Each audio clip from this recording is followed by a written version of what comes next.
से अलग कांग्रेस ने उपचुनाव में उतारे उम्मीदवार। पश्चिम बंगाल में राज्य की सत्ता में काबिज तृणमूल कांग्रेस और कांग्रेस के बीच बात बनते अभी नहीं दिख रही है। हाल ही में संपन्न हुए लोकसभा चुनाव में ये दोनों दल राष्ट्रीय स्तर पर इंडिया गठबंधन के तले एक साथ आए थे। हालांकि बंगाल में इन दोनों ने अलग अलग चुनाव लड़ा और नतीजतन कांग्रेस का राज्य से सूपड़ा साफ हो गया। अब सूबे में उपचुनाव होने हैं और एक बार फिर ये दल लोकसभा चुनाव वाले इतिहास को दोहराते हुए अलग अलग चुनाव लड़ने वाले हैं।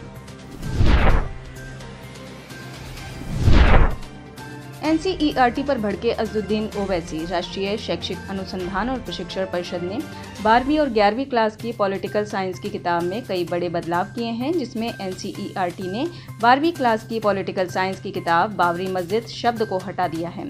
इसकी जगह पर 3 गुंबद वाली संरचना शब्द का इस्तेमाल किया गया है। इसको लेकर अब AIMIM चीफ अज़दुद्दीन ओवैसी ने एनसीईआरटी और मोदी सरकार पर निशाना साधा है। अज़दुद्दीन ओवैसी ने कहा कि भारत के बच्चों को पता होना चाहिए कि साल 1949 में एक चालू मस्जिद को अपवित्र किया गया और फिर 1992 में भीड़ ने उसे ध्वस्त कर दिया। ऐसे में एनसीईआरटी को आपराधिक कृत्यों का महिमा मंडन करते हुए बड़ा नहीं होना चाहिए। पंजाब में अवैध गतिविधियों पर सीएम भगवंत मान सख्त। पंजाब के मुख्यमंत्री भगवंत मान ने वरिष्ठ अधिकारियों को भ्रष्टाचार या अवैध गतिविधि को लेकर सख्त निर्देश दिए हैं। उन्होंने कहा है कि यदि किसी जिले में कोई भी अधिकारी भ्रष्ट या अवैध गतिविधि में शामिल पाया जाता है तो उपायुक्त और वरिष्ठ पुलिस अधीक्षक जिला जिम्मेदार होगा।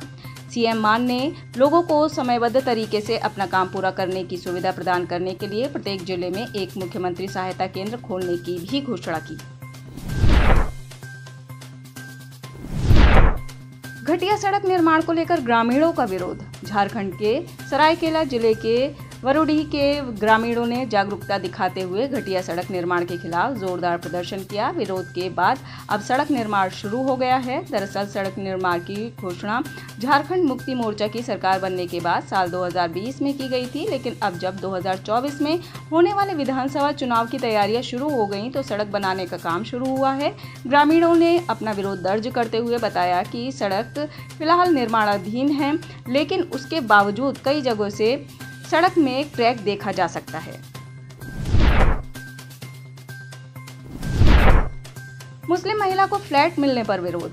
गुजरात के वडोदरा में एक हाउसिंग कॉम्प्लेक्स में मुस्लिम महिला को फ्लैट अलॉट करने का विरोध होने पर अब राजनीति भी शुरू हो गई है। मध्य प्रदेश के पूर्व मुख्यमंत्री व वरिष्ठ कांग्रेस नेता दिग्विजय सिंह ने अपने सोशल मीडिया अकाउंट एक्स पर पोस्ट कर लिखा कि धर्म के आधार पर इस तरह का भेदभाव न केवल असंवैधानिक है बल्कि भारतीय कानूनों के तहत अपराध है। दिग्विजय सिंह ने आगे लिखा कि पीएम मोदी से जानना चाहेंगे कि आपने हमारे संविधान को कायम रखने का वादा किया था और आप संसद के सेंट्रल हॉल में संविधान को 3 बार अपने माथे से छूने की हद तक चले गए। क्या आप कृपया अपने गृह राज्य गुजरात में कार्रवाई करेंगे?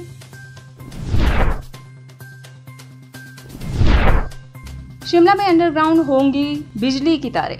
विश्व भर में शिमला की पहचान इसकी खूबसूरती के लिए है, लेकिन शिमला शहर घूमने के लिए आने वाले सैलानियों के हाथ उस वक्त निराशा लगती है जब वे बाजार में बिजली की बड़ी बड़ी तारों का जंजाल देखते हैं। बिजली की इन तारों से खतरा बारिश और बर्फबारी के दौरान कई गुना बढ़ जाता है। शिमला के स्थानीय लोगों को इस परेशानी से निजात दिलाने के लिए हिमाचल प्रदेश सरकार ने 50 करोड़ रुपए का बजट रखा हुआ है। नगर निगम शिमला के सहयोग से यह काम लोक निर्माण विभाग पूरा करेगा। तारों को अंडरग्राउंड करने के लिए डक्ट बनाए जाएंगे। शिमला के CTO चौक से लेकर छोटा शिमला तक तारों को अंडरग्राउंड करने का काम किया जाना है। आबकारी विभाग का गजब कारनामा। बेघरों को पक्का घर उपलब्ध कराने के लिए प्रधानमंत्री आवास योजना चलाई जा रही है। मध्य प्रदेश में आबकारी विभाग ने योजना को दरकिनार कर दिया। नियमों का उल्लंघन कर आबकारी विभाग ने पीएम आवास योजना के तहत बने घर में शराब का ठेका खुलवा दिया। मामला रायसेन जिले के पठारी गांव का है। आबकारी विभाग की करतूत उजागर होने पर हड़कंप मच गया। महाराष्ट्र कांग्रेस चीफ नाना पटोले ने कार्यकर्ता ने धुलवाए पैर। महाराष्ट्र में कांग्रेस अध्यक्ष नाना पटोले का एक ऐसा वीडियो सामने आया है जिसके बाद वो विपक्ष के निशाने पर आ गए हैं। अकोला में एक कांग्रेस कार्यकर्ता ने नाना पटोले का पैर धुलवाया है।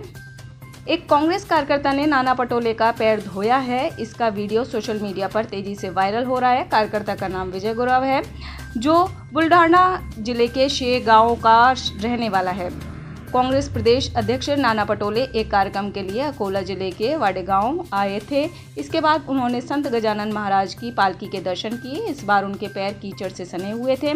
इसके बाद एक कार्यकर्ता ने उनके पैर धोए। इसके बाद देखते ही देखते ये वीडियो सोशल मीडिया पर तेजी से वायरल हो गया।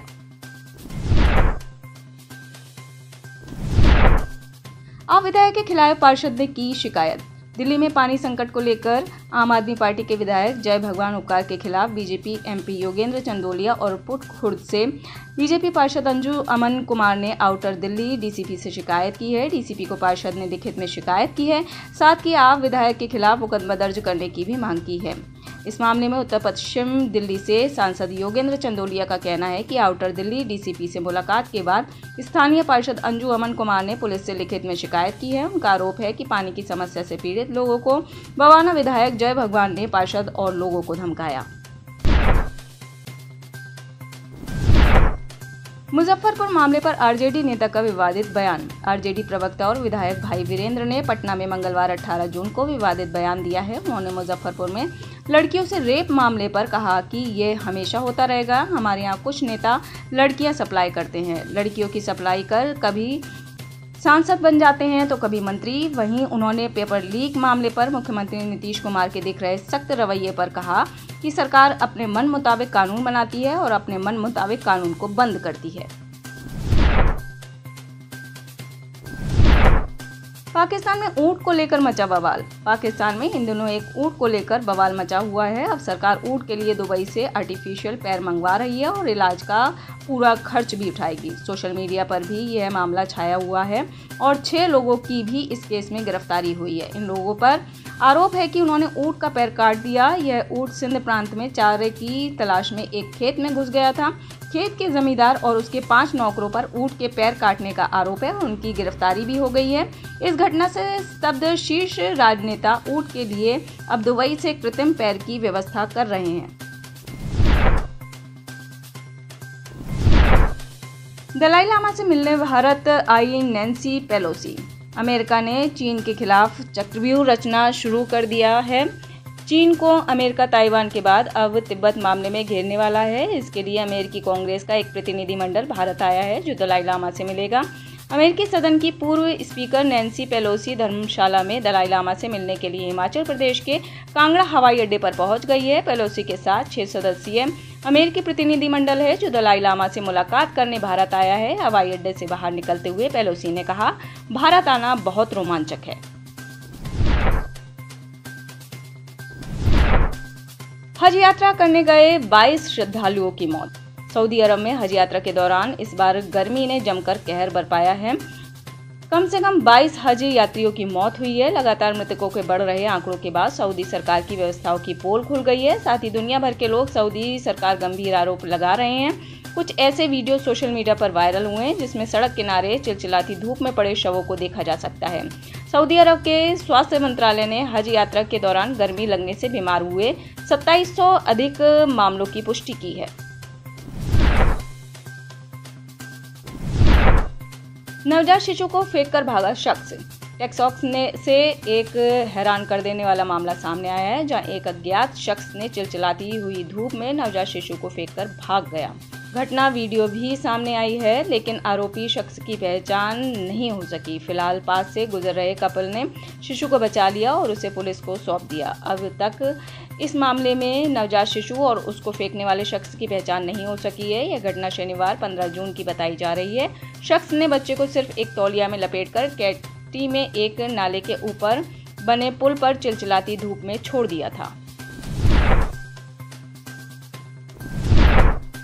पाकिस्तान आर्मी चीफ ने बॉर्डर पर मनाई बकरीद। पाकिस्तान के सेना प्रमुख जनरल असीम मुनीर ने इस बार बकरीद का त्यौहार भारत को गीदड़ भभकी देकर मनाया है। मुनीर बकरीद का त्यौहार मनाने के लिए नियंत्रण रेखा पर पहुंच गए। इस दौरान उन्होंने पाकिस्तान के जवानों के साथ ईद की नमाज अदा की। Army chief Haji Pir sector में LOC के पास पहुंचे थे। इस दौरान उन्होंने सैनिकों से कहा, सैनिक के तौर पर हम अपने घर से और प्रियजनों से दूर रहकर ईद का त्यौहार मनाने पर गर्व महसूस करते हैं, जिससे हम अपने देश और साथी नागरिकों की सुरक्षा कर सकें। आप इस खबर के बारे में क्या सोचते हैं, हमें कमेंट सेक्शन में बताएं। साथ ही ब्रह्मास्त्र न्यूज को सब्सक्राइब और शेयर भी जरूर करें।